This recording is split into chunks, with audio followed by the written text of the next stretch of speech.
Stix once tried to start a business. He made a logo first, not the product, not the idea. The logo, 3 hours.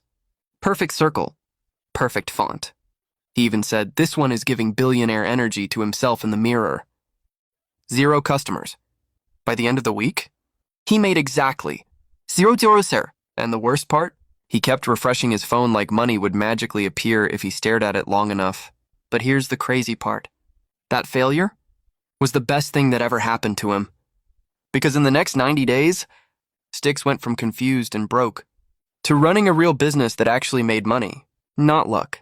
Not magic. Just a few things nobody explains properly. Now let's dive in. So here's Stix, sitting on his bed, scrolling, watching videos like make $10,000 in 7 days, top 5 side hustles you can start today. He looks at his empty wallet, then looks back at the phone and says, wait, so all I need is Wi-Fi and vibes? Perfect. He grabs his notebook and writes, business plan.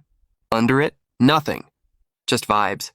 Not even full vibes, half vibes, budget vibes. So he does what everyone does. He copies what looks successful. Dropshipping store. Random product. Random price. He even picked the product like he was picking food at a buffet. Hey, this one looks rich people-ish. Launch. And then he waits. Refresh. Nothing. Refresh again. Still nothing. At this point, Stix starts talking to his laptop like it offended him. I did everything they said. No, he copied everything they showed. Big difference. Step 1. Stop copying, start thinking. Now this first step sounds simple, but it's where almost everyone fails without even knowing. When we say stop copying, we don't mean don't learn from people. We mean don't blindly duplicate someone's results and expect the same outcome. Because Stix realized something important. Just because something worked for someone on YouTube with 3 Lamborghinis in the thumbnail doesn't mean it will work for you with your 1 bar of network and borrowed Wi-Fi. So step 1 is really this. Understand why people buy anything at all. Not what is trending, not what looks easy, but why money even moves from one person to another. So Stix changes approach. Instead of asking, what business should I start? He asks, what are people already complaining about without me forcing it? Now things start to shift. Because that question is dangerous. It starts revealing opportunities everywhere, even in nonsense conversations. Stix starts paying attention, not in a wise entrepreneur way, more like someone who suddenly thinks everything is suspicious. Group chats, Twitter, friends complaining while eating noodles. Then he notices something. People don't just talk, they complain professionally, like it's a full-time job. This charger spoiled again? Why is delivery always slow in this country? Why am I always broke by the 15th? Stix pauses. So people are basically walking problems with Wi-Fi. Exactly. And here's the funny part. Nobody pays attention to complaints because they sound like noise. But in business, complaints are literally customers telling you, here is where my money will go if you fix this. Step 2. Find a problem that makes people emotional. Now this is where people misunderstand business completely. When we say find a problem, we don't mean just any problem like, oh, I can't find my pen. No, that's not a business. That's just you being disorganized. What we actually mean is, pick a problem people care about enough to complain about repeatedly. Let's break that down properly. If someone complains once, it's nothing. But if someone complains again and again, that means frustration is building. And frustration is what opens wallets. Because people don't spend money when they are calm. They spend money when they are tired. Stix learns this and starts filtering. Is this a one-time annoyance? Or a daily frustration? Then he finds it. Affordable phone accessories that don't break in 2 weeks. Not glamorous, but extremely annoying for people. Perfect. Now Stix gets serious. Too serious. He starts thinking like he's building NASA. I need a perfect website. I need 100 products. I need branding that looks like Apple, but also Amazon, but also Tesla. 2 weeks pass. Nothing launched. At this point, even his ideas are tired of him. One of his ideas literally left the group chat because Stix is stuck in a loop. I'm almost ready. I just need one more thing. Spoiler, there is always one more thing. Step 3. Start before you're ready. This step is painful because it goes against human nature. We like feeling prepared. We like thinking we are almost there. But in business, almost ready is just procrastination wearing a suit. So step 3 is, your first version should be slightly embarrassing. Not perfect, not polished, just alive. Stix finally launches. And honestly, it looks like it was built in one night, because it was. But something important happens. He finally enters the real game. Because now, at least something exists to improve. Before this, he was just imagining success. Stix decides to try something different. Instead of begging people to buy, he decides to talk about the problem. He makes a simple video. Why most phone chargers die in 2 weeks.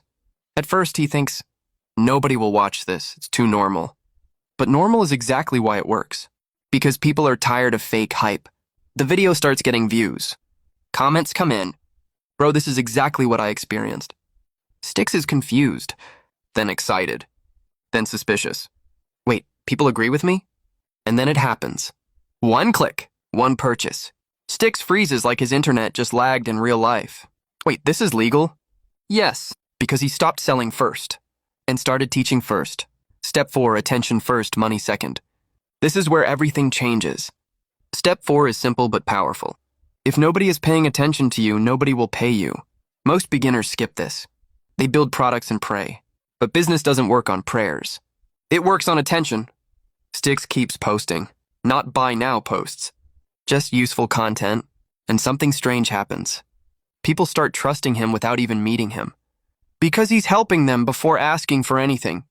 That's rare, and rare things get rewarded. Now Stix is feeling like a genius. Dangerous moment. Because confidence without control is how people lose money quickly. So Stix does what many beginners do. He goes all in on ads. No testing. No data. Just pure confidence. And for a few hours, he feels like a CEO. Then reality happens. Money starts disappearing faster than it came. Refresh. Gone. Refresh again. Still gone. Stix stares at his screen. I think I just sponsored my own failure. Step 5. Small tests. Big wins. Now he learns something painful but important. Step 5. Never scale confusion. If something works small, then grow it. If it doesn't work small, it will definitely hurt you big. So Stix changes his approach. Small tests, small budgets, careful decisions, and suddenly, business becomes less emotional and more predictable. Now Stix is different. Not louder, not flashier, just more aware. He improves everything slowly. Better product selection, better content, better delivery experience. Customers come back, and something shifts. It's no longer luck. It's structure. Final step. Build something that lasts. Final step. Stop thinking in sales. Start thinking in systems. Because if you have to personally push every sale, you don't have a business. You have stress with branding. Stix learns to build systems. Content that attracts people automatically. Offers that make sense without pressure. Processes that repeat without him. Now things don't just happen once. They happen consistently. So here's the truth. Starting a business isn't hard because it's complicated. It's hard because people try to skip the uncomfortable parts. Stix didn't win because he was smart. He won because he stopped. Copying blindly. Chasing hype. Waiting for perfection. And started. Observing real problems. Taking imperfect action. Learning from feedback. So if you're about to start a business, remember Stix. Not the confused version. The version that finally realized money doesn't follow ideas. It follows understanding.